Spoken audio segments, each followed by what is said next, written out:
Good day guys. So ngayong araw nga pala uuwi na ako ng probinsya kasi doon ako mag New Year. Halos isang taon na nga rin ako nagtatrabaho dito sa Pampanga. Matagal-tagal na rin pala ako dito nagtatrabaho. Halos bibihira nga lang din ako umuwi kaya kapag umuwi ako ay sinusulit. Sa mga hindi nagtatanong, taga Nueva Ecija lang ako. Kapitbahay nga lang pala namin Pampanga. Pero ganun pa man, mahirap pa din bumiyahe dahil 4 na sakay pa din ako sa biyahe. Bali 4 na sakay pa ako, 2 jeep, 1 bus at saka 1 trike hanggang doon na sa amin yun. Mahalaga nga sa akin yung mga ganitong aksyon katulad ng New Year kasi mga ganitong oras lang kami nabubuo at nakukumpletong pamilya. Bago nga pala kami sumakay ng jeep, kailangan muna natin bumili ng ticket dito. 40 pesos isa hanggang SM San Fernando. Nung unang-una ko nga dito sa Pampanga every 2 weeks umuwi ako, pero napagtanto ko na sayang yung pamasahe ko dahil nasa 500 din yung kada uwi ko. Kapag nagtagal na nga halos masasanay ka na rin, parang ayaw mo na nga rin umuwi kasi nasasayang ka na lang din sa pamasahe. So una medyo mahirap kasi nakaka-homesick, pero pag nagtagal-tagal masasanay ka rin naman. Mahirap din umuwi pagka ganitong rush hour kasi marami nag-uuwian, halos matraffic na at saka nagsisiksikan na lahat sa bus. Ayan, nasa pila ako. Buti na lang may pila ngayon dito dahil dati naman wala namang pila, tulakan lang, una-unahan lang kung sino lang gustong makasakay. Buti na lang inayos na nila na dito first come first serve dahil may pila na para makauwi lahat ng maayos. Pagka nga ganitong umuwi ako excited ako dahil makakapagpahinga na rin ako ng maayos, yung wala akong intindihin, nagigising ako ng umaga para pumasok. Saka makakapagpahinga na rin ng matiwasay at makakatulog ng mahabang mahaba. Pagka nga umuwi ako sa amin halos ayaw ko nang bumangon sa higaan ko kasi nakakatamad.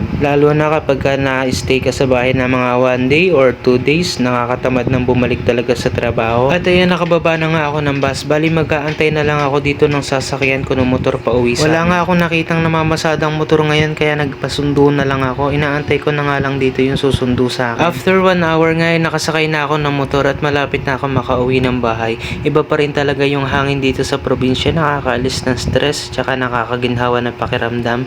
Yun lang guys, bye! Happy New Year!